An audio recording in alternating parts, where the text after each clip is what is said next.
All right.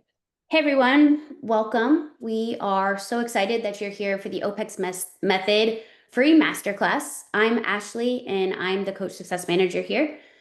Over the next 90 minutes, we're hoping that you're going to get a clear look into the four pillars that today's top fitness coaches are using to just grow their thriving, sustainable businesses, and that's positioning, assessment, programming, and systems. But before we get started, I just want to take care of a little bit of housekeeping. So as we work through this webinar, feel free to drop any questions, comments, anything in the chat. Myself, and then we have several members of our team here today. We have Candace, our Chief Marketing Officer, and Janice, our Lead Coaching Education Advisor, who will also be answering questions that you have throughout the webinar. I also just want to take a moment to share something that's really important to us. Our team is genuinely passionate about supporting coaches as they develop successful and sustainable careers. So we know that every coach's journey is unique, and the more we can help you find clarity, confidence, and a path that works for you, the better. So now I want to take a minute and introduce Carl Hardwick. He will be guiding you through today's session, and he is somebody who has truly walked the walk. And when I say walk the walk, I mean he's been on like every side of this profession. He's been an athlete, Army veteran, coach, gym owner, and now he's also CEO of OPEX Fitness and CoachRx. So Carl has mentored thousands of coaches worldwide, and I think he would say his mission and our mission here at OPEX Fitness is simple, just to help coaches like you build clarity, confidence, and businesses that you're proud of. So let's get started, and please join me in welcoming Carl. Man, Ashley, that was I don't know if I could live up to all that. I don't, but I appreciate that. Awesome. Yeah, thanks so much, Ashley. Ashley does so much for us here at OPEX and so much for all of our coaches. So we just appreciate you, Ashley.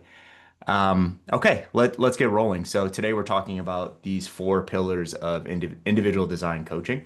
So just want to start off by just saying thanks to everyone that's joining, and I know that we'll probably have hundreds and hundreds of people rewatching this thing and recording that aren't here live. So thank you guys for spending time listening to me talk about coaching.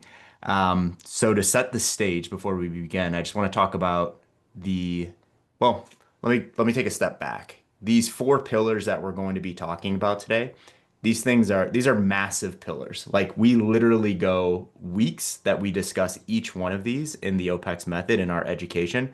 So I just want to make it really clear, like these are bigger macro principles of individual design coaching. And we're kind of just going to hit like, this is why these things are important. And here are some things that you should be considering and ensuring that you're doing that falls within each one of these pillars. And then obviously we're going to do some education around what that actually means contextually. So I just want to set the stage there. Like we're not taking a deep dive over the next 60 to 90 minutes. Okay. So Ashley already introduced me, so I don't have to reintroduce myself. So that's good. But I do want to hit something about me. I think Ashley kind of hit this, but something that I think is really important is that I have been a coach for about 20 years now, and I am still actively coaching. And that's something that's super important to me, to always, and I'm not saying like you got to walk to walk and do all that stuff, but it's super important for me to actually be in the mix and to be in the weeds as we, talk about, what it means to be a good coach, what it means to be a professional coach, what it means to get great results. Because there's been a massive evolution, and we'll talk about this in pillar two. There's been a massive evolution in terms of what coaching actually means, in terms of how it's delivered, not how to get results, but how it's delivered over the past 20 years. So if we take a step back and we're just like, hey, we know everything and we have acumen and we just need to teach coaches how to get results, I think we're missing a lot if we're not actually doing that. So I started exactly where a lot of you guys are that are here live, or you guys that are listening to this recording. I've been there, and for some of you guys, I'm still there, right? So I'm still coaching. So a lot of these ideas, and as you guys that have been connected to us over the past decade plus, you guys kind of see like how our ideas are not. I guess you could. I kind of hate the word evolving, but they're kind of changing, right? Like not the foundational ideas, but the implementation of things and how we implement. The principles, I believe, will always be almost exactly the same. Maybe there'll be some refinements, but the principles will always be the same. But we kind of have to wrestle with those principles and look at how we implement those principles in the evolving world of just, I guess, just the world. Actually, it goes way beyond just coaching. So, just wanted to start with that context. And then before I get into the actual pillars, I just want to give some context as to why we're doing this webinar or masterclass and why we're doing this right now. So when I say we for the rest of this time, I'm meaning OPEX, we, the team, myself, James Fitzgerald. We've been doing this for 25 plus years.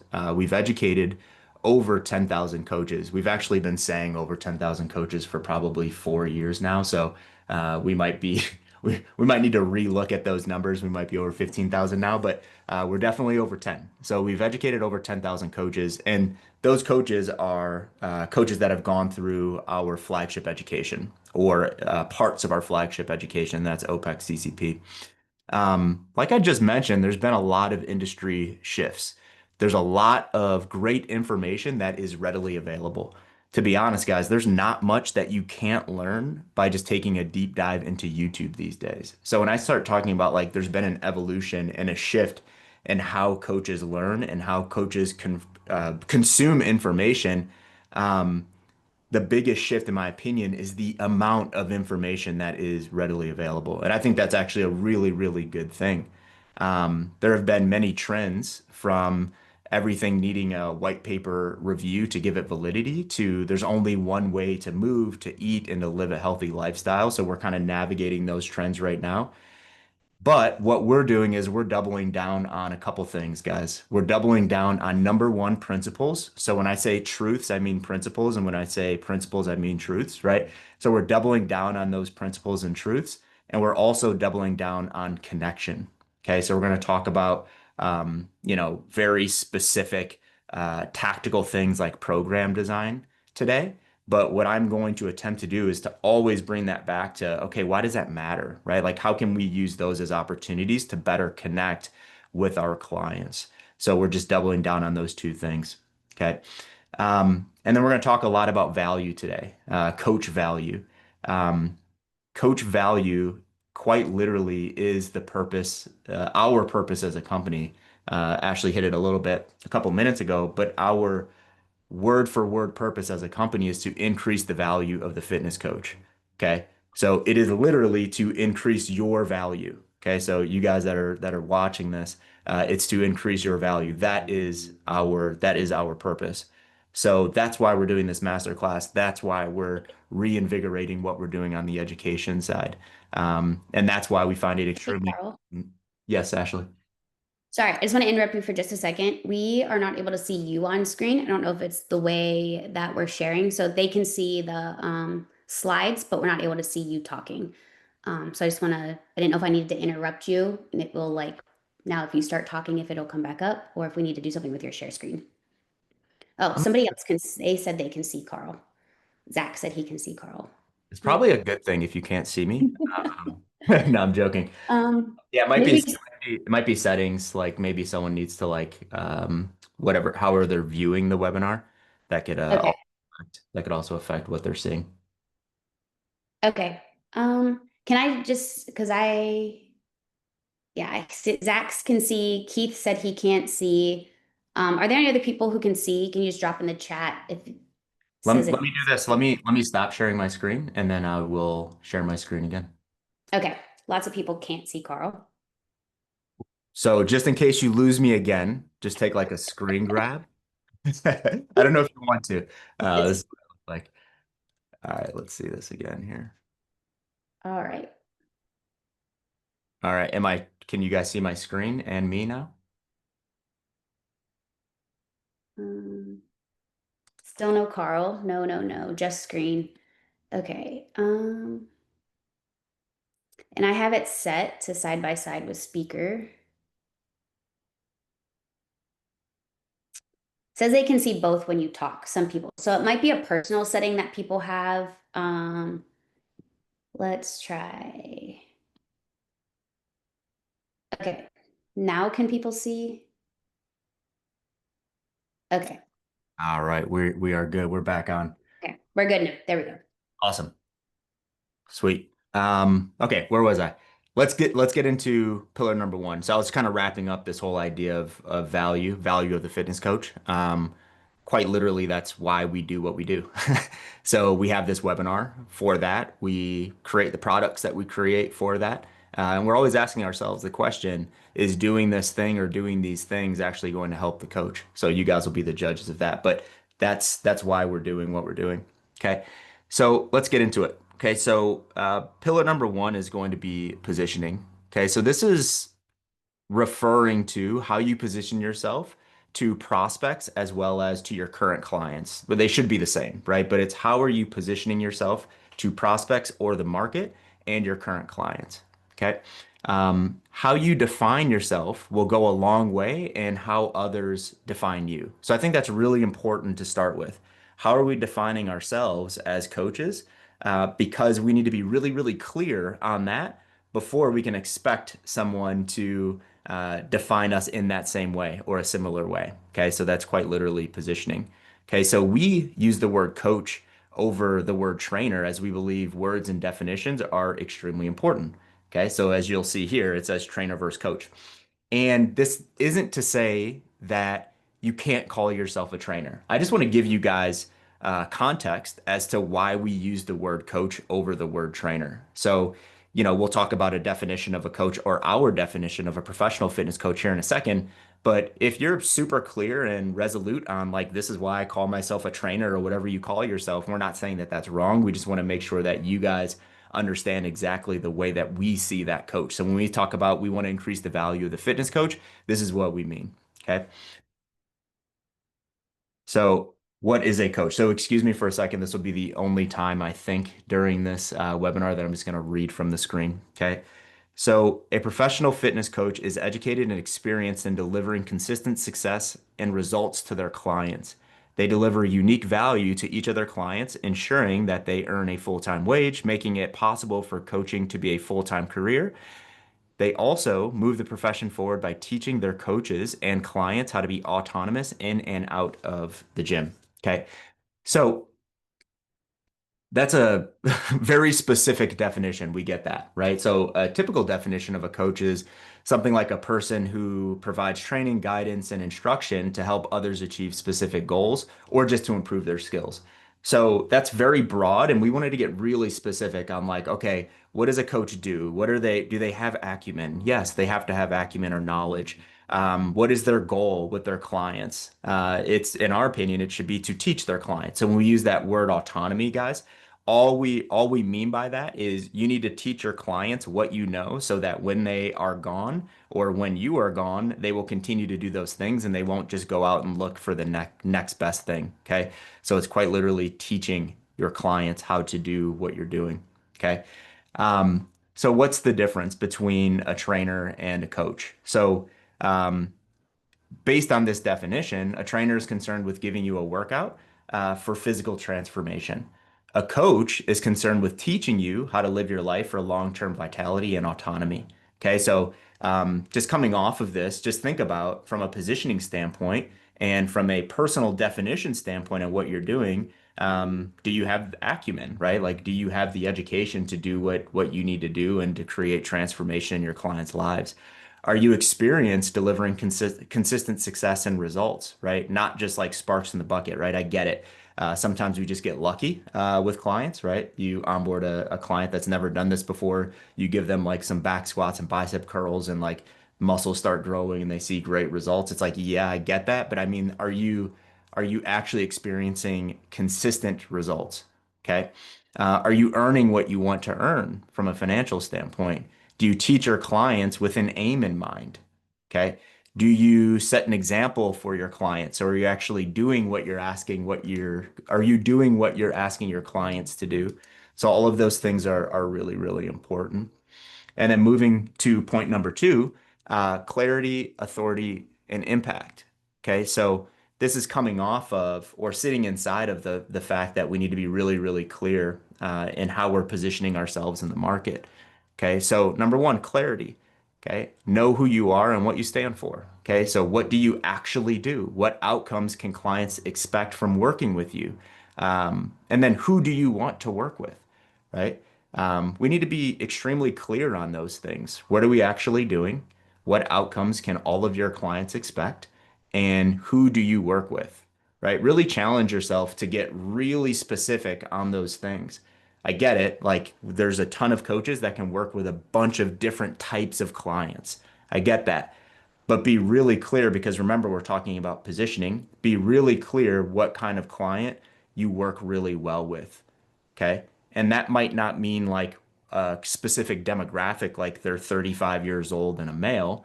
Maybe it means like, well, they're looking for these specific outcomes, or they really value these specific outcomes in their health, wellness, and fitness. Just get really, really clear on that. Number two is authority. Okay. So step beyond industry noise and lead, right? So all this is just doubling down on your clarity and positioning statement. So we talk about in the professional module inside of the OPEX method, we talk about a positioning statement and we challenge our coaches to actually write a positioning statement. Who are you? What do you do? And what outcomes can your clients expect? We just need to be really, really clear and resolute on those things. Like we should not be flippant and kind of like, you know, shift from day to day, week to week, month to month based on what we think the market wants to hear, right? That's the important part of a positioning statement.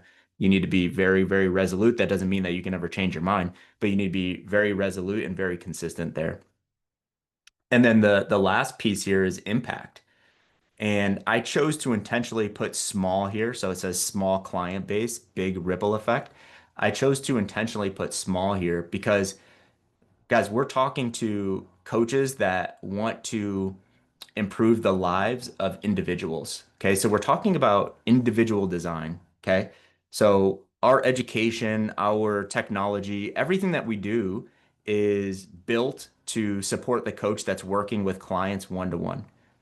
Does that mean that you can't take knowledge and implement that knowledge in a group setting? No, it doesn't mean that. But what we're talking about is very, very specifically put together for that one-to-one setting. Okay. So with that in mind, if someone has a quote unquote large client base in this one-to-one setting of 100 plus people, because you guys that are already doing individual design on this call, I think we would all agree that if you're working with 100 plus people, that's a lot of people. That's a large client base.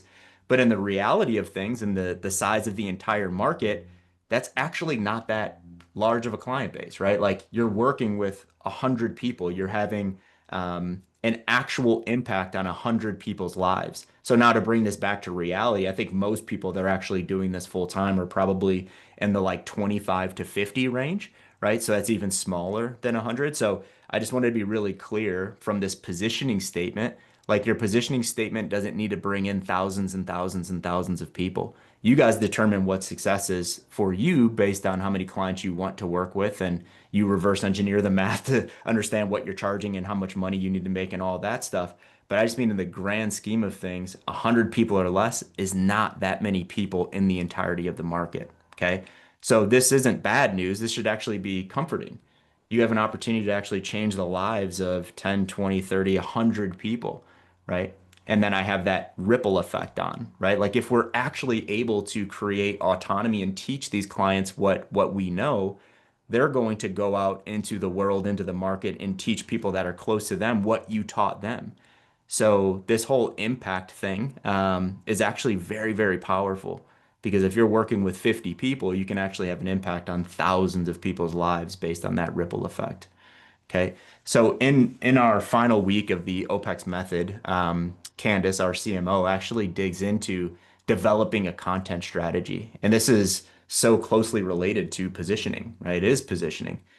So she's going to talk about differentiating yourself as an ID coach and how to create content that is 100% unique to you. And it's like, no offense to influencers on this call, but it's not about being an influencer. It's about influencing people through your coaching. Okay. So that's going to be really, really cool. Ashley, we still on track? Do I have any questions I need to stop on? Haven't seen any questions come through quite yet. Okay.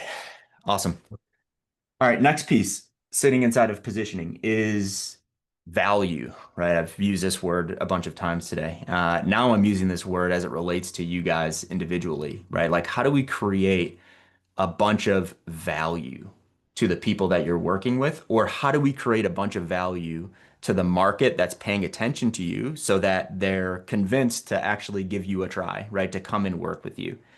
And I think one statement that has been kind of on the tip of my tongue for the last few years when it comes to value, and I think it's beautiful because it's very simple, is what's on the screen, right? Your value is determined through the things that you uniquely provide. Okay. So I want everyone just to take a moment and to think about, what do you uniquely provide as a coach? Not what you say you uniquely provide, but what you actually uniquely provide. Okay. Think about that. Is it results? Maybe it's perspective. Maybe you provide a very unique perspective. Maybe you are building really good relationships with your client base. I'd say that's pretty unique, right? I don't think a lot of these coaches out there are building like actual relationships with their clients. They might be getting good results, but I don't know if they're building great relationships. Is it program design? Like, are you just a master program designer and that's what you want to hang your hat on, etc.? I just want you guys to think about that. What do you uniquely provide? Okay, what do you uniquely provide? Then, after you think about that, I want to give everyone just a second to think about it. After you think about that, is it protected? Is what you uniquely provide protected? I don't mean like, do you guys have like trademarks and stuff on what you uniquely provide, but does every coach out there not also provide that thing? Okay. Can you actually do that thing that you uniquely provide better than the coach down the road? Or even like ChatGPT, right? We're starting to see this now where it's like a bunch of like great program designers are being beaten by ChatGPT because ChatGPT is getting pretty dang good. But I would say that what ChatGPT can't do is they can't like discern what a good program design is for a client that you have a great relationship with, that you understand their perspective, you understand their values and their principles and their goals and all of that stuff.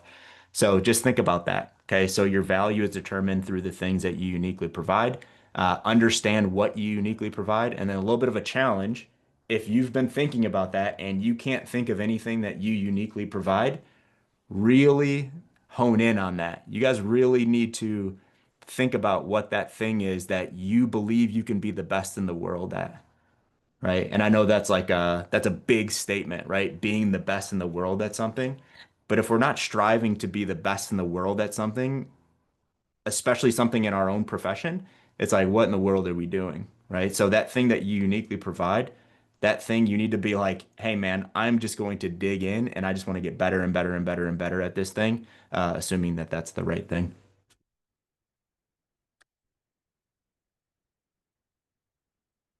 And with that, we're going to move to pillar number two. Okay. So pillar number two is assessment. Okay, so I think I'm going to talk about, for you guys that haven't been a part of the OPEX system. I'm going to talk about assessment a little bit differently than most folks talk about assessment. Okay, so something that James Fitzgerald, for you guys that don't know, he's our founder. Something that James has said for decades now is this moniker of like assess, don't guess. And you kind of, it's funny seeing that like in the world almost everywhere now. The first place I heard that was James. Um, and there's a lot of truth there, right? It's like if we're not assessing, we don't have context, and if we don't have context, we are simply guessing. Okay. So when we talk about assessment and the power of assessment, it's not only so that we can just like geek out and try to absolutely perfect every aspect of the human, but it's to also give us answers. It's to understand the person in front of us. It's to have something that we can agree on with our clients, that we can actually look at and agree on with our clients. Okay. It's to also give our clients context. It's to have something objective or some objective truths that we can use to build out our theories of how to improve the things that need improving. And then what we can do is we can reassess those things to test our theory. So when we talk about programming and program design, guys, at the end of the day, those are just like theories put on paper, and we're just seeing if they work with people or not. We'll talk a little bit more about that when we get into programming. But assessment is that tool that just kind of like keeps us humble, keeps us honest as coaches. It's like, where are we at? This is what I'm going to do. Did that work or not? Okay. If the theory was wrong or if the prescription was wrong, no sweat. We can apply another one, right? We can apply another one. And then what do we do after we apply that? We then reassess to see if that one worked. Once you get to like two, three, four times and your theories aren't working, I'm say like you need to maybe improve your acumen on the program design side. But I don't think most coaches are there.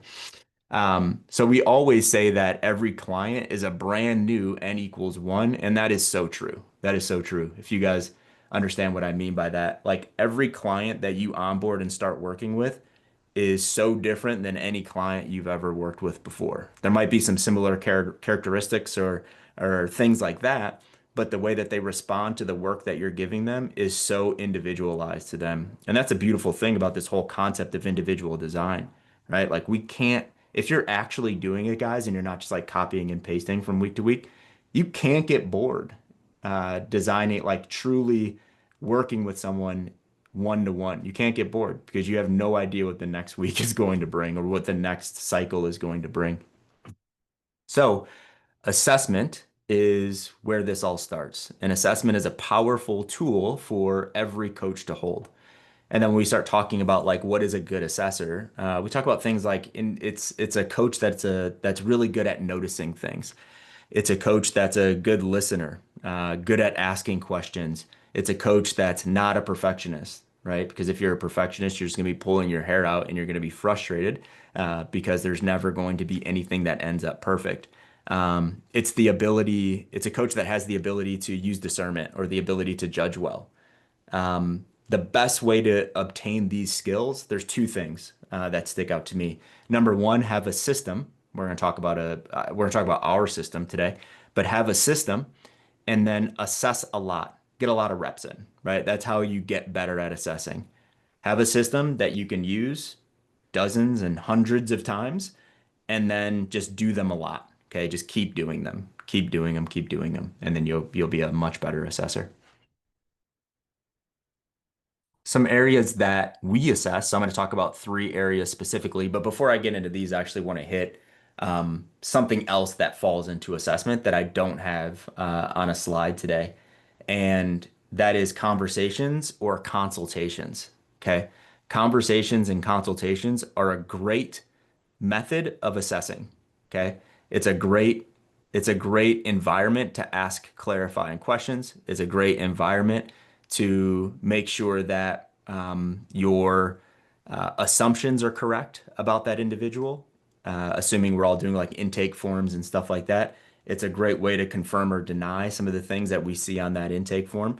But initial assessments and then ongoing assessments are something that are inside of our model and something that is invaluable from an assessment standpoint. But I'm going to talk about the physical assessment over the next couple slides. Okay. So I'm going to walk through first OPEX body. Okay. So we do three things at OPEX from a physical assessment standpoint. We call them OPEX body, OPEX move, and OPEX work. Okay. So OPEX body is the first step of this assessment. There's a lot of truth. There's a lot of truth no matter the client goals when we start to look at body composition. Okay. So we're not looking at anything overly profound here, right? It's like we're looking at body weight, we're looking at muscle mass, we're looking at body fat percentage. When we dig deeper into the weeds, maybe we're looking at like phase angles and metabolic rates and stuff like that. But at the end of the day, this is a great opportunity to teach someone what the objective measures say about what is happening within their body. Okay. For you guys that have done something as simple as just like a low level in body, like an H2ON or like a 270, 570, 580, when you guys like review that information with your clients, you guys probably notice that they're really engaged in that information. Like people actually care a lot about what's going on underneath the hood. Okay. We need to understand how to explain these things to people, right? Not from a standpoint of like this is good and this is bad, but from a standpoint of this is what this means for you and where you are today. Okay, so we need to really understand this stuff, and like I said, it's a great opportunity to teach someone these measures and allow them to understand what's happening inside of their bodies. Okay, it's an outstanding starting point, and it's a great area for someone to see objective improvements over time. Remember, I kind of jokingly said at the beginning, like, you give someone back squats and bicep curls and they see a lot of progress and they're like super jazzed up and you're super jazzed up about it. That's actually awesome, right? If we're assessing body composition over time, this can just be one nudge to say like, hey, look at the fruits of your labor. Like really good things are happening.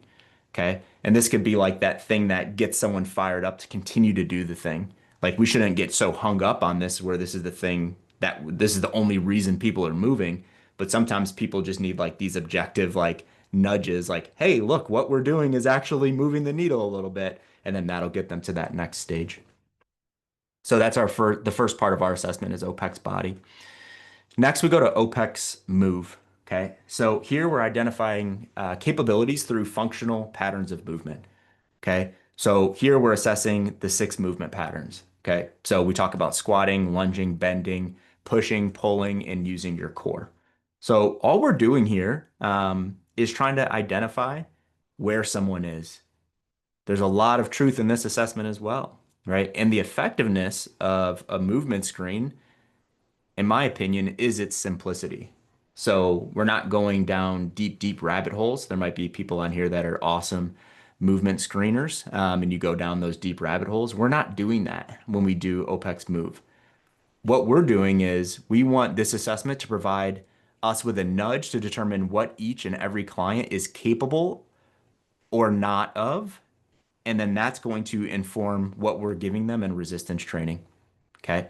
So we can personalize the resistance training program based on the outcomes that we get from this movement screen. And then what do we do? Right? Just like we talked about before, we can say like, hey, Ashley can't squat. How do I think I can get Ashley to squat? This is a real story. Ashley, you could always squat, but this is a real story, kind of. Ashley can't squat. What can we do to get her squat? Okay, maybe we want to work on like some motor control. What does that mean? Okay, I'm going to prescribe this. Tempo is going to be here. We're going to use these exercises. And then what do? I test that theory. I go back and I'm like, okay, let's take her back through this movement screen and see if that actually helped or not, right? So it's the same idea. It gives us some context in terms of what our capabilities or incapabilities, and then that's going to inform what we're doing in resistance training. And then the last piece of our physical assessment is going to be OPEX work. So it's important, like any assessment. Oh, Can I sorry. interrupt just 1 second? We have one question that goes back to like the in-body or part of the assessment is how do you combat or persuade clients that are very reluctant to step on the in-body?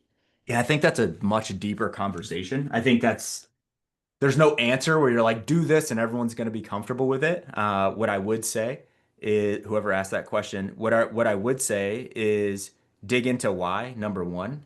Why are they combative or why are they reluctant to get on that thing? Sometimes it's some like really deep stuff that maybe you're not going to fix through a simple conversation. Uh, or maybe it's actually not. Maybe it's just like, I don't know, something that I think we've all probably heard. Like, I want to get a little bit fitter before I actually see the reality, right? It's like the number scares me because I think that it's going to dissuade me, right? Or it's going to demotivate me, right? So have that conversation. And I'm not going to say like 100% of the time convince someone to get over it and get on that in body, but it's definitely worth having a conversation around. Maybe it'll be quote unquote fixable really quickly, or maybe it won't be. But at the end of the day, what I would say, and the way that I've approached this, because I've had many people that have had this issue, and for people where I'm like, I made that discerning call of like, okay, maybe it's not a great idea for them to see this right now because there's some deeper stuff. Maybe it's like, hey, we're just going to cover up this screen and I just want to get a little bit of context because I want to have context and I want to know how to best serve you as your coach moving forward. So I know that's not a great answer, but I think just digging into it and really understanding to start why that is. I don't want to give a blanket answer that's not going to apply to everyone. And as you start to get into work, one of the questions was, and maybe you'll answer this once we get into systems, is how do we apply these assessments working with clients remotely or online as an online coach? So think about that as you start to talk about more assessment stuff. Yep, I will hit that. Absolutely. Okay, OPEX work. So the importance of OPEX work. Okay. Like any assessment, um, we need to first determine what information we're trying to get out of the assessment, if that makes sense. Right. So why are we performing this test? OPEX work is an interesting one. Okay. Work capacity is what most people are going to say, right? It's like, why are you doing this? Well, to understand their work capacity. That's correct. But there's many more reasons as to why OPEX work is a powerful assessment. For context, this is a really simple test for us. All we do is we throw people on a bike for 10 minutes and we say accumulate as many calories as possible over 10 minutes. Okay. And we don't give them context. We don't give them instructions. When they ask questions like, well, how should I approach this? We just say, approach it however you can accumulate as many calories over 10 minutes as you can, because that's a part of the assessment. Okay. So we want to understand how the person responds to work, right? That is super important. How does this person respond to work? Their emotions, their physical resilience, their emotional resilience, their anxieties, because so many people have anxieties when you're like, I need you to work hard and I need you to do that for 10 minutes. For some of us, we hear 10 minutes and we're like, oh, not a big deal. But for some people, they hear 10 minutes and they're like, oh my gosh, I've never worked for 5 minutes hard, right? Like they expect me to work for 10. And then there's others that are like, yeah, 10 minutes is a long time when you're really giving it, right? So it's a great opportunity to understand those things, physical resilience, emotional resilience, all of those things. Then we're starting to look at how can these things connect to program design and what we give them in program design. Ability to pace, right? We can understand their ability to pace. We can understand their work capacity, like we already talked about, their ability to generate power, their ability to sustain that power. All of those things we're looking at. And then we're looking at that actual score, like what is their caloric output? Okay. And then in CoachRx, we have a calculator as well that looks at that caloric output and measures it against their body weight, and then we get a body weight weighted score. And then we can take care of like, increases, decreases of weight and how that impacts work capacity. Okay. So when we do this, all we're doing is we're noting scores, we're noting our noticings, and we're noticing any limitations that we might see. And then we're going to carry that over to program design and what we're giving them in aerobic training. All right, let's get into systems. Okay, have an assessment system. Okay, this is really, really important. Okay, um, let me use this as an opportunity to answer that online question first. So build your assessment system, but build it online, right? So an example of that would be, I think the most challenging part of this whole thing, well, I know the most challenging part of this whole thing is really understanding how well or not someone moves online. That's kind of tough, right? But it's not impossible. Um, Guys, I've graded probably, I don't know, 1,500 final projects that coaches have sent me. And on every single one of those final projects, you know what I have to do? I have to watch a coach take someone through a movement screen through my computer screen, right? And it's challenging. But you know what I can discern out of that? I can discern how well someone can squat, if they're a good bender or not. Like I can look at those assessments and understand capabilities and incapabilities. So there's no reason as to why if you're an online coach, why you can't also do that online. But I would say that's the most challenging one. And then when we have like a body composition part of our assessment, right now we have to find somewhere that has like an in-body, right? Or a bod pod or whatever you're using. We like in-body. So you'd have to find someone that has an in-body locally. They'd have to go and do the in-body. And then you'd have to get them to record their movement screen. And then you have to have them, I would recommend also recording a work capacity test, right? So all these things can be done online, and we talk about that in the OPEX method. We're going to talk about ways to actually implement these things online as well. And our system, CoachRx, is a great tool to be able to implement these systems online with remote coaches. But I would say your system has to be repeatable. For instance, think about, do you have an assessment day for your clients, right? Are you saying like, okay, on Tuesday, I want you to do the full assessment, body and move and work.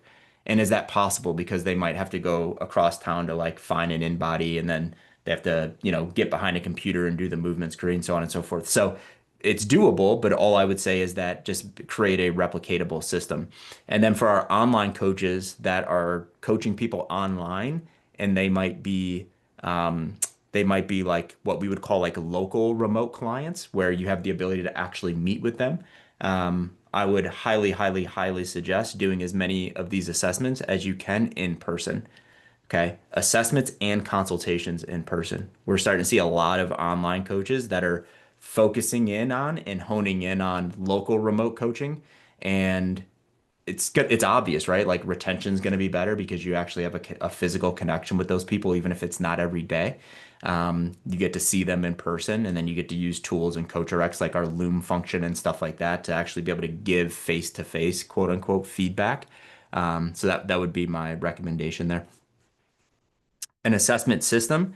All an assessment system is how do we implement this in a way that is repeatable? Okay. What will we do? How will we do it? And is this repeatable? We'll get into systems and framework number four. But if we don't have a system and we're just kind of like ad hocing, like, well, with client A, I'm going to do it this way, and client B, I'm going to do it that way, it's definitely going to fall apart, and all of your clients aren't going to actually do an assessment. So just have an assessment system. Okay.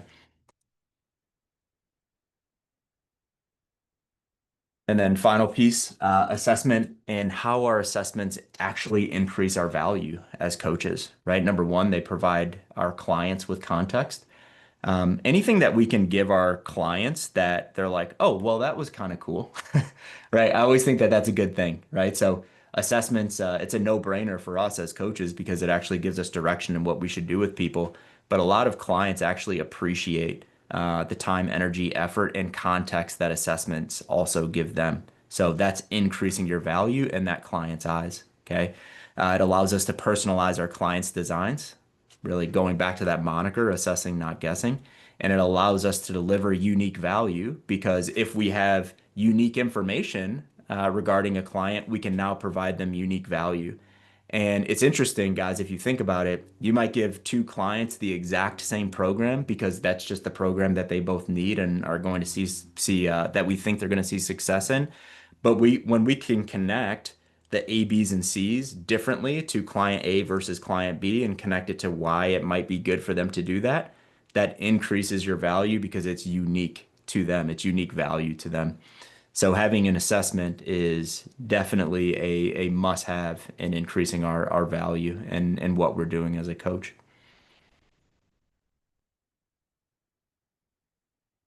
All right. Ashley, we have any questions? We all good? Do you have anything to add to that? No, I think we're all good there. Well, yes. Okay. And this is a common question that I think we see within the coaching certification, is if we don't have access to a bike for the work test, what is going to be the best way to test that OPEX work without a bike? Oh man, yeah, that's easy. Anything that allows that person to do work, right? We prefer something cyclical, right? Because it can be measured and repeated. So if that's an elliptical, so be it. It's an elliptical. Let's see how they can get after it. If it's a spin bike, it's a spin bike. If it's a rower, get after it. If it's running, that gets a little bit because it's like, well, can the person run? Do they have proper technique, so on and so forth? But even that's in the cards for a lot of clients. At the end of the day, just make it a work capacity test that your client can do and that is repeatable. And there's objective measures that you can look at, i.e., I can look at average RPM over an amount of time, i.e., I can look at average wattage over an amount of time. So you just want to have some objective measures to take a look at and to compare when you reassess. But yeah, anything works there. Okay. Programming. All right. So this is one of those things, guys. It's like I'm going to talk about programming for 10 minutes. We can go down so many rabbit holes regarding programming.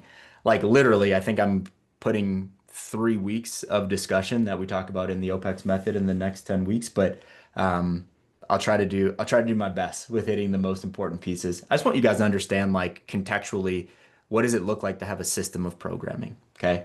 and for you guys to look at, do you actually have a system of programming, or are you kind of just like putting random A, B's, and C's onto into your client's program design?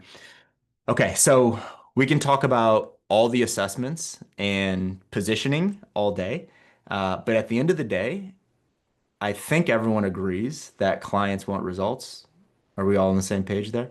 Clients want results, and our programming is the things that they can actually touch and feel, and the things that they actually do every single day. So we've kind of gone back and forth on this. Not that we've gone back and forth, but we've had a lot of conversations around the importance of programming. And when I say programming, guys, I don't mean just like program design. I mean lifestyle design as well. So like actually giving your clients something that they have to do. So we've had a lot of conversations around the importance of that, and it always comes back to like no matter how much we want to deprioritize the importance of programming, it's just so important because it's the thing that you're giving your client and the thing that they're doing every single day. And ultimately, the thing that they're like judging your coaching, I don't call it acumen, but your coaching against, right? Because that's the thing that they're doing every day. So the prescriptions and also their compliance determine the outcome, whether good or bad. Okay. So our prescriptions and what we give our clients is going to ultimately determine if they have success or results or not. I'm going to walk through one slide to do with physical programming. Okay. And this is something that we look at exercise from an energy systems lens. Okay. We look at exercise from an energy systems lens. Okay. So what you're seeing on the screen is you're seeing gain and you're seeing pain and you're seeing sustain. Before I talk about these things, just look at gain as like I'm lifting weights, I'm doing resistance training, I'm doing strength training, whatever word you want to put there. Okay. When I look at pain, I'm doing unsustainable anaerobic work, like really, really hard work. Okay. Really hard work. The stuff that like creates the copper taste in your mouth sometimes. And then when I look at sustain, I'm doing something that is sustainable. It could be easy aerobic, it could be tough aerobic, but I'm doing something that is sustainable and repeatable. Okay. So there's a lot of things kind of squished in those three ideas. And then when you look at this, we really like using power time charts. So when you look at this power time chart, when you look at the blue, that's gain. Okay. So power is really high, but it doesn't last that long. Okay. Power's high, doesn't last long. Okay. So think about doing a tough set of three on the back squat. Power is really high, but you're not doing a tough set of 300, right? Much different. Okay. When you see the red, right, the power is still high relative to the green or the aerobic system, but it's not as high as the gain system, right? Because the contraction just isn't as tough, but it's tough enough where we can't actually maintain it for a long period of time. So it's like a peter of like power, and then I can't maintain that. Okay. So, when I say I can't maintain that, maybe that's, 20 seconds, maybe that's 3 minutes, right? But it's not as long as the sustain system. Okay. Sustain or aerobic work is something that we can sustain over a long period of time. And that's what you're seeing in the green, right? We can just go in some instances we can go all day. In other instances we need a break to be able to go back, right? Maybe it's like an interval format. But that's how we look at energy systems. Okay, so to kind of go back and talk about, okay, what does each one of these actually mean? Let's start with the gain system, okay? So this is the ATP CP system, okay? So adenosine triphosphate creatine phosphate system. Blah. Like what, okay, what does that mean? Okay. All that means is that when we use this system, we're creating a lot of power, okay? The activity is fairly intense from a muscular contraction standpoint, and then we lose that power, but we can almost rapidly reproduce that power. Okay. So I'm not going to get too deep into it now because I don't want to like start something that I'll have to go 60 minutes to finish. But whenever we think about energy systems, really just think about ATP, right? Think about ATP. Okay. ATP is the thing that just gives us the energy or the fuel to continue to go. And when we look at program design from that standpoint. I'm like, okay, uh, how much ATP are we using? Uh, how quickly are we diminishing it? And how fast can we reproduce it? It actually makes the like physiological side of program design a lot simpler.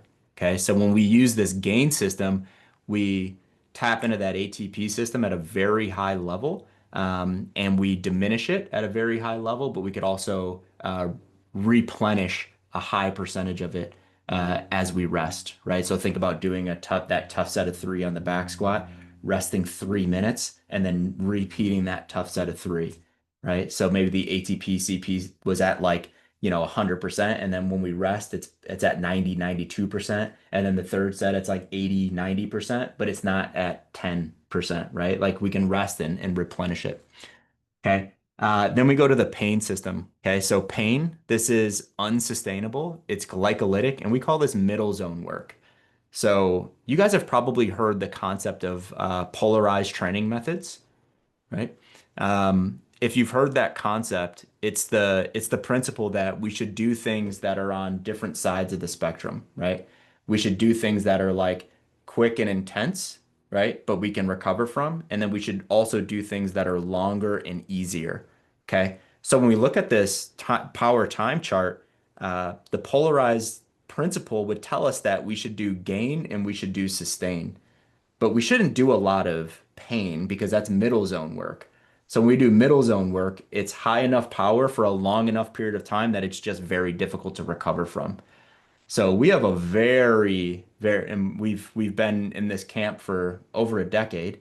We have a very health, vitality, and longevity lens in how we want people to implement fitness. So although we teach OPEX pain or anaerobic unsustainable work, usually we're teaching coaches the concepts to almost convince them like you shouldn't use this with your people, right? Because it's that middle zone work. Okay. Um, so what does pain actually do? What does anaerobic or unsustainable work actually do? So like I said, it's the glycolytic system.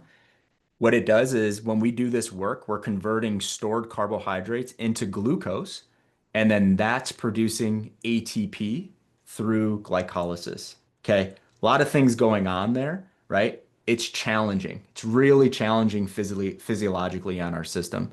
Okay. When we do this work, it's operating without the need for oxygen. Producing lactic acid is a byproduct.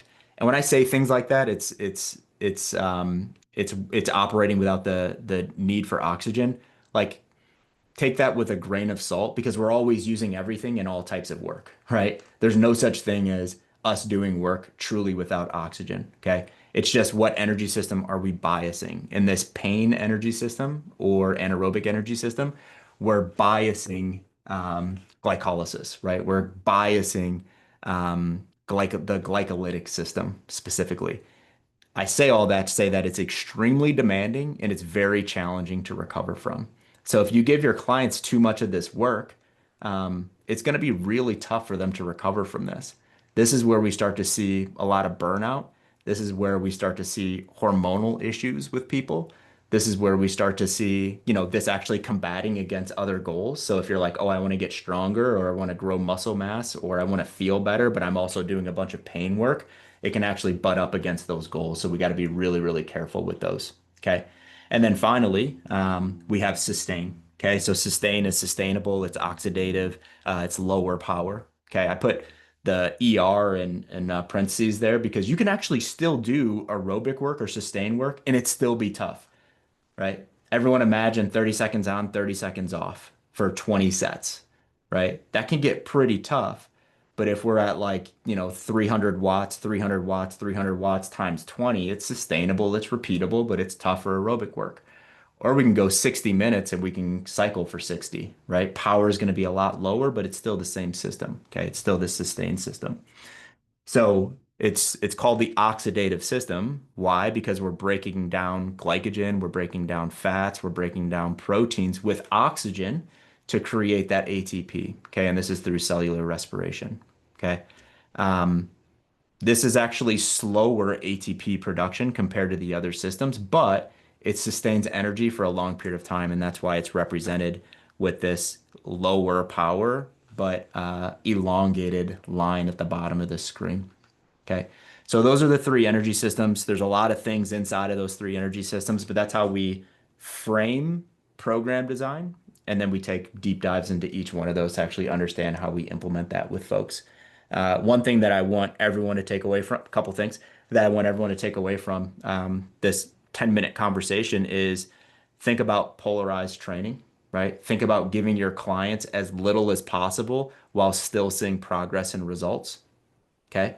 And think about the why behind everything that you're giving your people. Okay. And program design. Hey, Carl, quick question.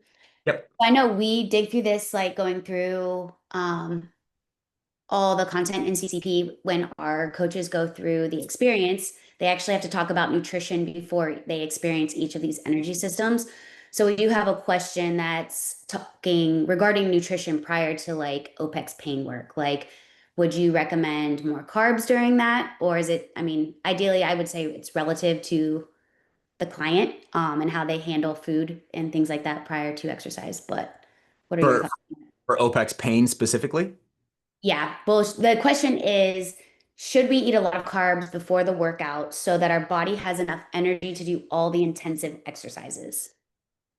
Yeah, that's such an individual question. The way that I would look at this, the way that I would frame it is number one, look at what you're doing specifically. So the answer to that is going to be different based on if we're doing gain, pain, or sustain. Okay. Number two, I would look at where people feel the best. Okay. Because theoretically, like we could say, let's talk about pain for a second. We could say that glycogen stores should be topped out, and this is the best way to top them out. We should have something that's higher in carbohydrate, lower, moderate in protein, low in fat, 90 minutes prior, but that can make someone feel terrible, right? So we have to look at number two, what makes the person feel really well. And then number three, we have to look at what protocol allows someone to recover really well. Okay. If we're getting into the weeds on that stuff and we have to be really precise, I'm going to assume that we're giving someone like OPEX pain, and we're giving them OPEX pain because they're an athlete of some sort. If that is the case, then we also have to agree that health, wellness, vitality, longevity actually go out the window once we talk about that. Okay? So what I'm going to talk about for the next 15 seconds is removing health, vitality, longevity, all of those things. If someone is doing OPEX pain, something that's really, really important for them, if they're doing it properly, and they actually have the power to get there, you need to make sure that that person is recovering from the work that you're giving them.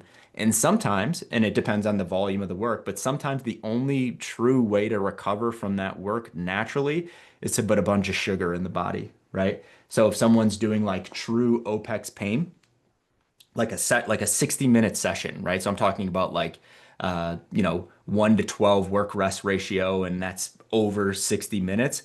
That's a lot of work, that's a lot of stress, and you're emptying out sugar sources. They need to replenish that to be able to recover, even if they're not doing that again tomorrow. If they're lifting weights tomorrow, they need to eat a bunch of sugars, right? So that can come in a lot of different forms.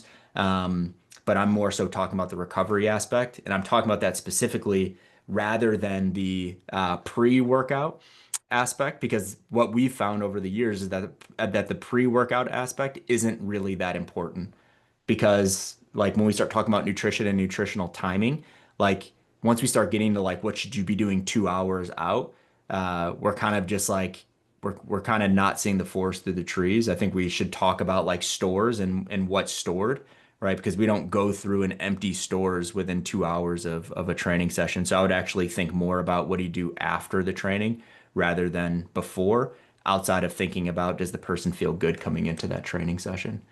And I'll end it on this, putting back on longevity. For gain and sustain, it doesn't matter wherever people feel good and wherever they have energy. Because again, that's like the point. I don't even like call it the 1%. It's the 0.1% what people are eating. Just make sure that they feel great. They have their gut isn't too full. They're not trying to digest while they're working. And just make sure that they recover really well. So for some people, it's not eating at all. And then going in and getting a 60 to 90-minute training session, they feel awesome and then they have a great meal after. And for others, it's no, no, no, I have to wake up, I have to have a meal, and then 2 hours later, I'm hitting it, whatever works for people. Thanks, Carl. Yep. Okay, last piece on programming is lifestyle design. Okay, so this is so important, right? Like, we cannot build sustainability and success for long-term.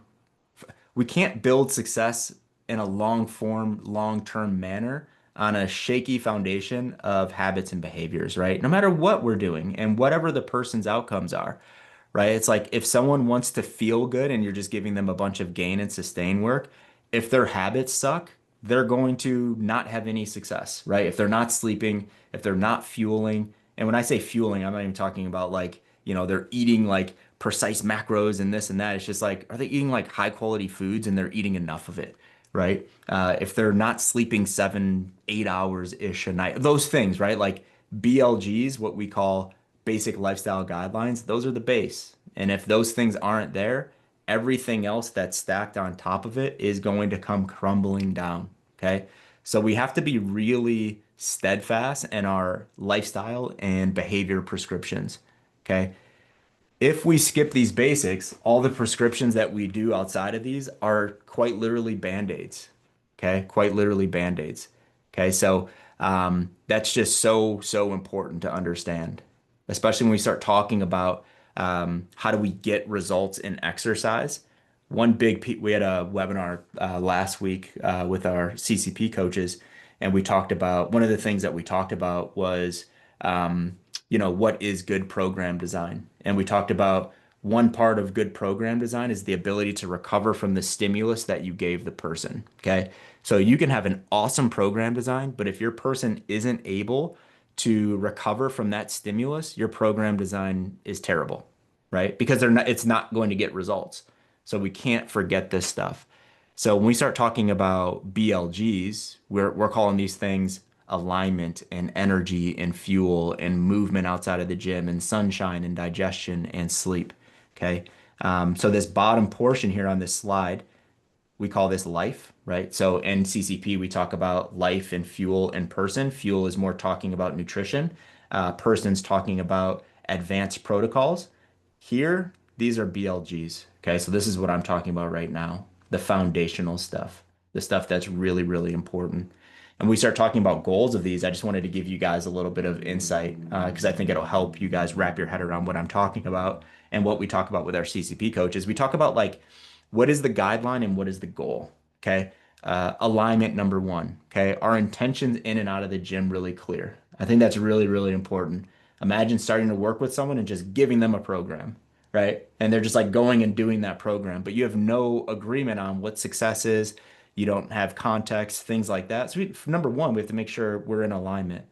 Ashley, we're doing this and we expect this outcome. Do you have any questions? Are we good? Do you agree? If Ashley says no, we got to figure that out. If she says yes, I'm like, okay, I'm holding you to that. Yes, let's roll, right? We're in alignment. Okay. Number two is energy. Do they have consistent daily rhythm?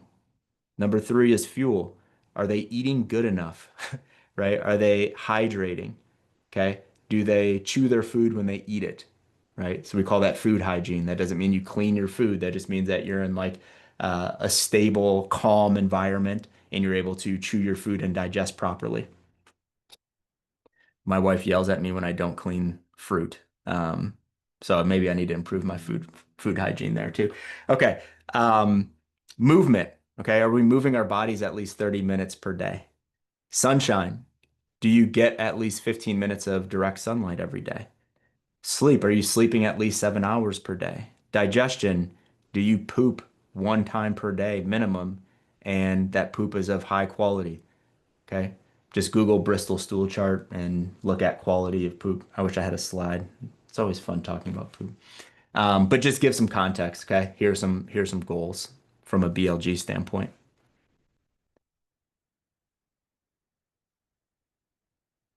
All right. What is a great program? Okay. A great program is a program that actually meets your client where they are, right? Assessment, conversation, consultation, alignment, all of those things. We need that to check the box on meeting our client where they are. a great program has to evolve with the client, the goals, their capabilities, if that program is working or not. Remember the thing on like every client is a brand new N equals one. You can't set it and forget it. I've tried it, doesn't work, right? Can't say here's 4 weeks, talk to me in 4 weeks. It's like it's evolving, right? You're gonna learn some things after week one, week two, week three. So you got to be highly engaged, okay? And a great program leads to results, obviously, right? Like that's why people are paying you money because they want results. Understand what those results understand if those results are within reach. Okay. Understand all of those things before you're too harsh on yourself on that, but you need to make sure that those programs, no matter what they are actually leading to results. All right, I'm going to close this out with systems.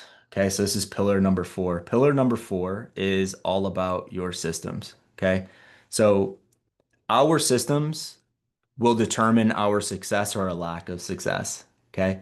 So just think of systems as the things that all of the tactical things that we're doing on a daily basis fall into. Okay.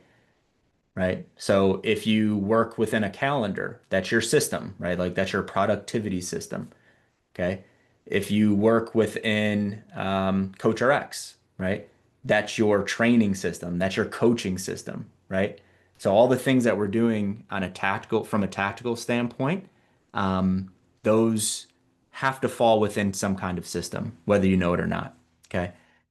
It's one thing to know how to do something, but if you don't consistently do that thing, does it really matter? Having a system ensures that you're actually doing the things that you want to do. Okay. We talked about assessments, right? You can be like the best assessor, but if you don't have a system in assessing and you're not making sure that you assess and reassess all of your people, does you being a great assessor really matter? No, because you're not actually doing it with consistency. And then I have it on the screen, right? Like we fall to the level of our systems. We fall to the level of our systems. We all get busy, right? We all get lazy. I don't care who you are, you get lazy. But if you have great systems, right, and you're implementing those systems, you're not going to fall below the level of those systems. So put those in place. Okay. This reality was a big driver in our reinvention of our education, the OPEX method. So what we wanted to do here is we wanted coaches to know, right? Like we wanted to disseminate knowledge, of course, but we also wanted them to have systems to work within. So we'll talk about the OPEX method here at the end, but that was a big driver in this new way of implementing education for us. So how do we systematize our coaching practice? Okay. I'm not going to read all of this on the screen. You guys can see it, but we need to systematize everything. How we acquire clients. We need to systematize those things, right? We need to systematize how we onboard clients. We need to systematize how we design and program design and lifestyle design, how we build out our long-term plans or macro cycles, right? How we check in on those things, all of that.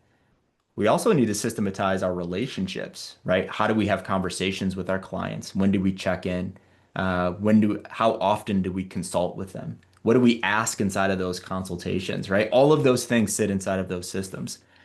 And then if we fall into the professional coach realm, right? Like we need to build a business around these things. So we need to have business sustainability. We need to understand our business levers. What levers do we pull? What things do we have to have context of? Right? Like if we ignore these realities, just like if we ignore someone's lack of results in program design, they're going to fail. We're also going to fail if we're kind of just like putting our blinders up and we're ignoring that our retention is 80%. It's not good, right? Or ignoring that we're making less and less money on a month by month basis. Or we look at like our average cost per client and that's continually going down. Little things like that we have to understand. So we just need to build systems around our entire coaching practice. And here are 5 things that I just want to propose. Like, really think about, do you have systems around each one of these things right now? Okay. Do you have systems around each one of these things right now? If you don't, I would highly, highly, highly recommend that you start building systems around these things. If we all agree that our success is going to fall to the level of our systems, it can be overwhelming. right? It could be overwhelming at first, but let's spend some time and make sure that we're addressing all of these things.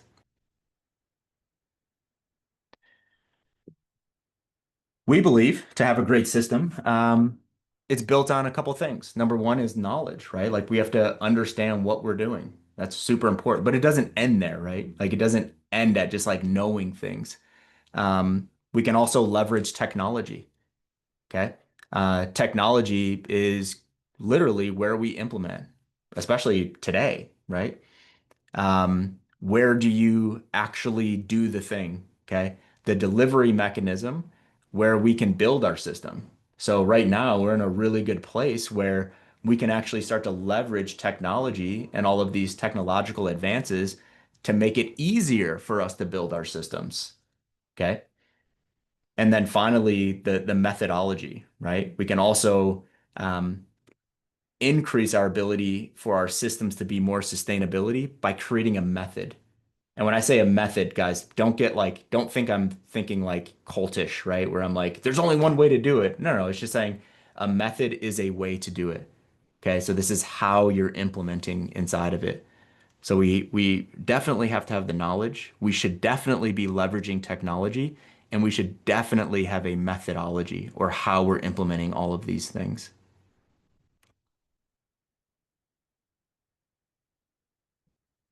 So four pillars that we've talked about so far, guys.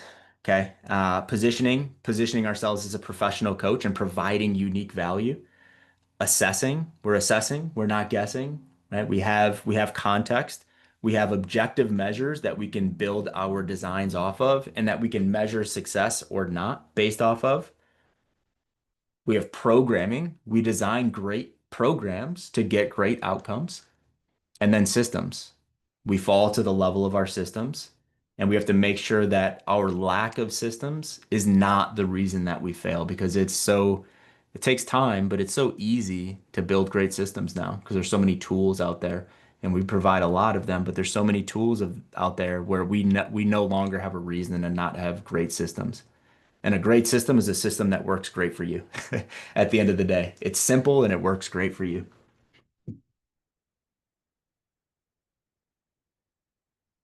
And that brings us to the OPEX method. I know I've talked about this thing over the past, gosh, I think I've been going for 75 minutes. All right. Before we started this call, I was going to be like, yeah, I know we have, 60 minutes of lecture, but I'm probably going to be like 30 or 40. Um, I'm going to blame it on the screen thing. Okay. So the OPEX method. Okay. So we have reimagined the way that we deliver education and create OPEX CCP coaches. Okay. So the OPEX method is what we used to call OPEX CCP. Okay. So now this is our flagship education program, but CCP is still inside of this. Okay. So bear with me for a second. This program is built around three pillars. I'm super excited about this. It's built around three pillars. Okay. Pillar number one is learning.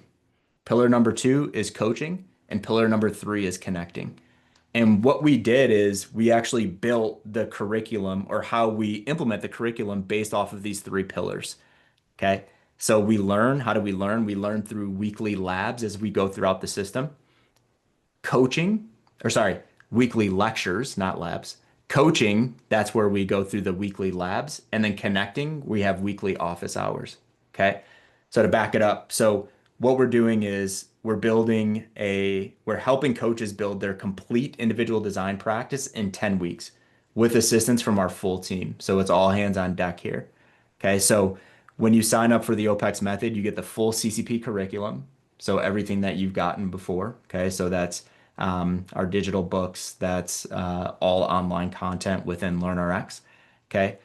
It's 30 touch points. Okay. It's 30 plus touch points, I should say. So over those 10 weeks, every week we're doing a lecture, we're doing a lab on day two, and then day three, we're doing weekly office hours. So I'm going to handle the lecturing, okay, on day one, and I'm going to handle the office hours on day three. But we have assistant instructors, or what we're calling your mentors, right? They're going to be handling labs, okay? They're going to be handling labs on day two, okay? And you'll have Slack access to the mentors and the instructors throughout the entire process.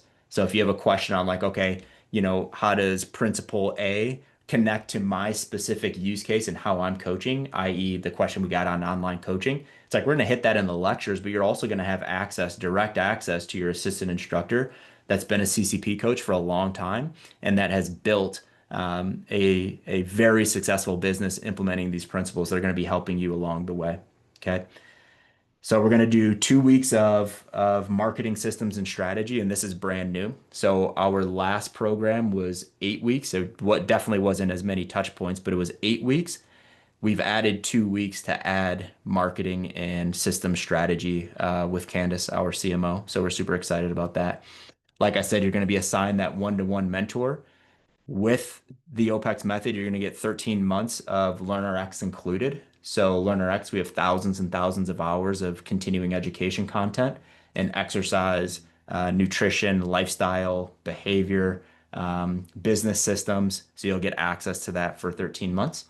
And then you also get 16 weeks of CoachRx included. And as you go through this, literally on day two, so in your labs, you're literally inside of CoachRx building out your coaching system relative to whatever we talked about on day one. Okay. So we're talking about program design. You're going in, you're actually looking at avatars, you're building program designs with fellow students, with your mentors, overseeing. And then you're actually building out templates inside of CoachRx relative to how you're consulting long-term plans, intake forms, weekly check-ins, the whole nine. So after the 10 weeks, you're going to have your complete system built out. And right now well, throughout this entire process, we're going to go through pre-sale pricing. We kick off our first cohort on October, correct me if I'm wrong, guys, October 13th. Am I right? Thumbs up. Yep. October 13th, we kick off week number one. So this will be the first time that we're doing this. And we're super excited about this. We haven't had this many touch points in any education that we've ever done, but we thought that, especially in today's day and age, so important, right? That connection piece is so important. So we kick off that first cohort. Yeah, thank you, Janice. It's October 14th. The week of October 13th is what I was thinking of. Trying to give myself some grace there. So we kick that off. So what we're going to do is we're going to go pre-sale pricing all the way to, but we're capping this one. As you guys can see, there's a lot of touch points. So we can't have 100 coaches in this thing. So we're capping this thing. So if you guys are interested, set up a call, jump on with the team, talk about if the program could be beneficial, useful for you. And if it is, just get signed up right away. Okay. We're gonna sell out of this thing pretty quick, we believe, because of the lack of seats that we're going to open up for this first one. Ashley, what am I missing? We all good?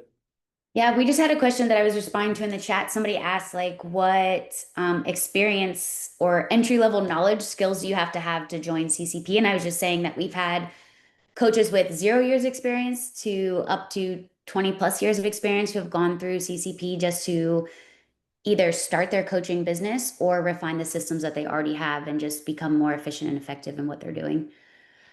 Yeah, I'd agree with that. I mean, we've seen we've seen so many different types of coaches come in and have great success. But kind of what I was talking about, like when I was talking about positioning, it's like, who are we best for, right? We've seen a lot of really, really good success with the coach that has some experience. That's not to say that if you have zero experience coaching, that this isn't going to be a great program for you. Just looking at it and looking at coaches that have come out of the other side, the coach with some experience working with people, we've seen have the best success. And I think a lot of it is because the way that the way that we think about exercise, nutrition, and behavior is a little bit different. For a lot of people, it's a lot of bit different than other programs.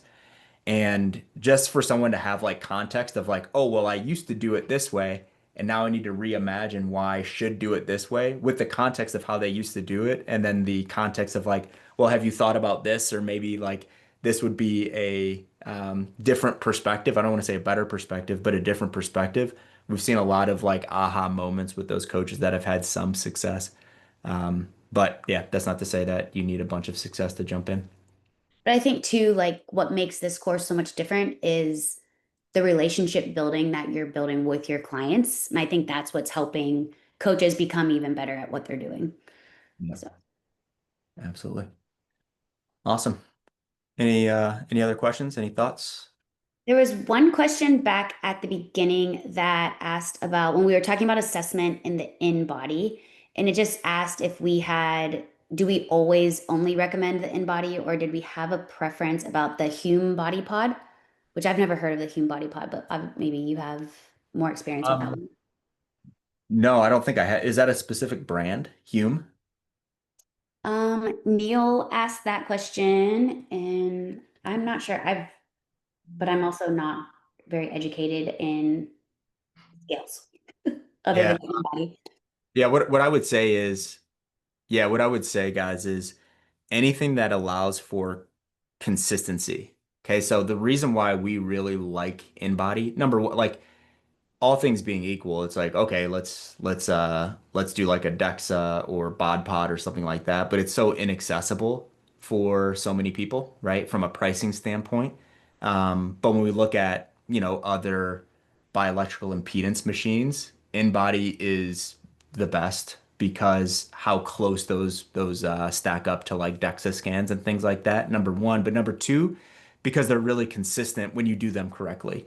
So what I mean by consistency, it's like when I throw a client on an in-body and the in-body says they're 18% body fat, I don't really care that much that they're 18% body fat or that they have 90 pounds of skeletal muscle mass. The thing that I really care about is when we retest them, we can trust the consistency of those tests over time.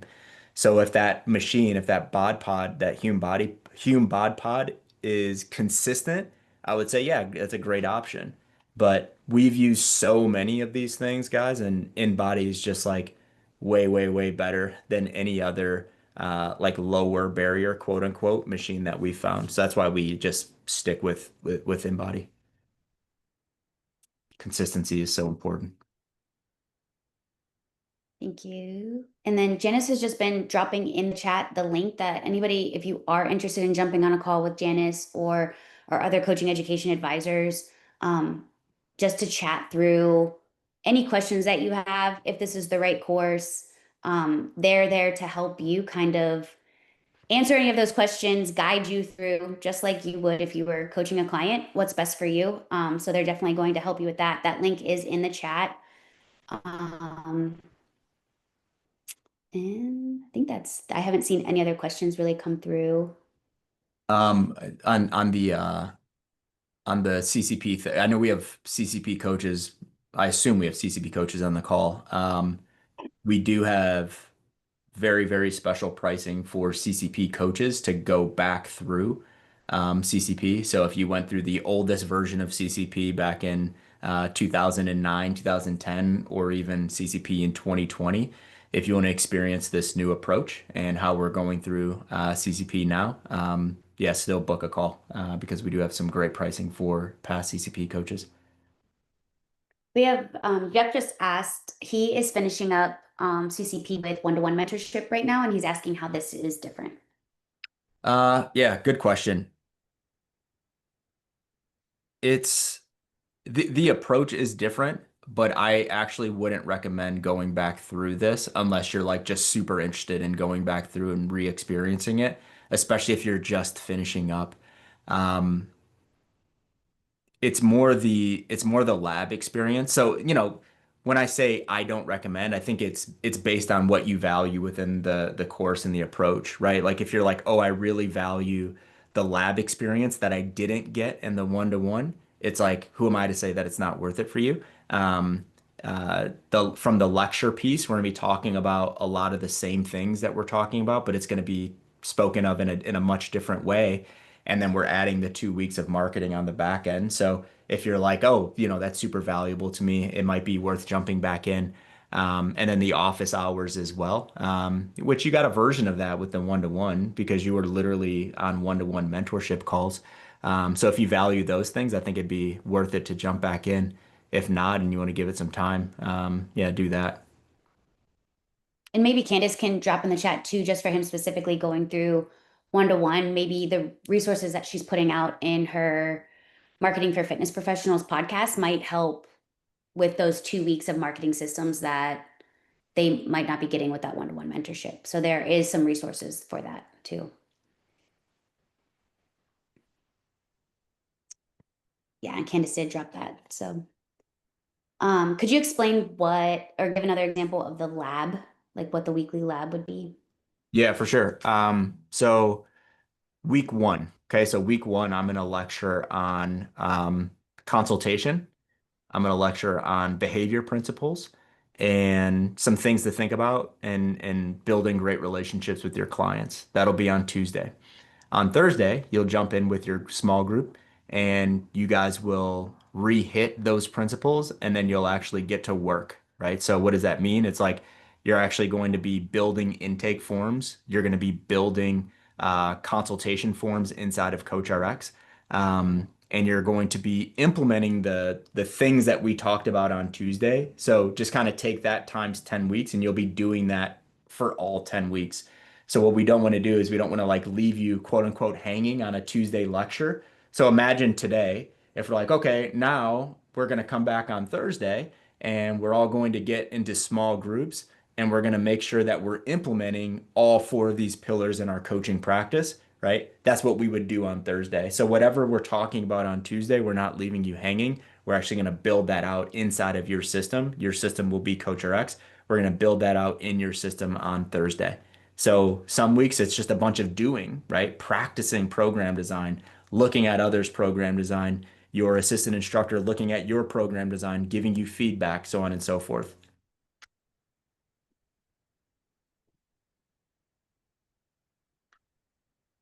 Awesome.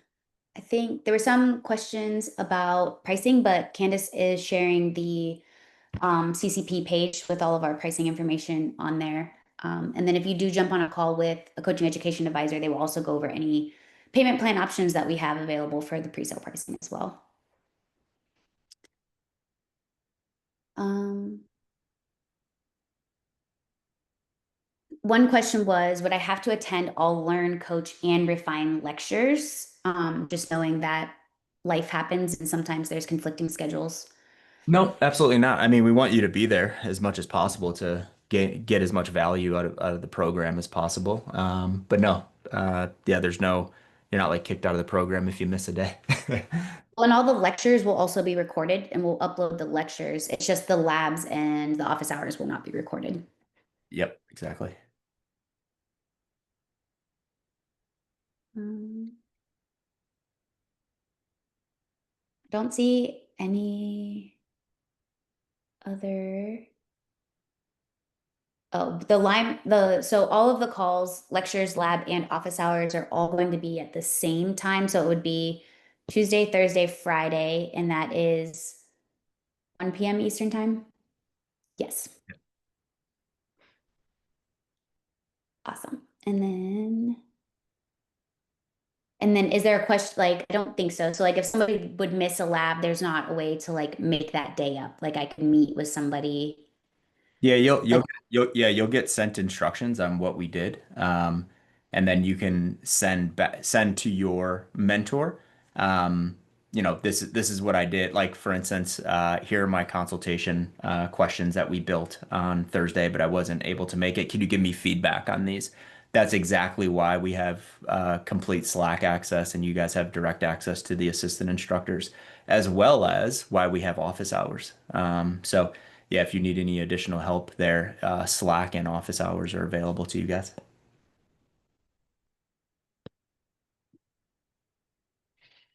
awesome. Well, I know I didn't see any faces today. I don't love doing these where I can't see people, but that's okay.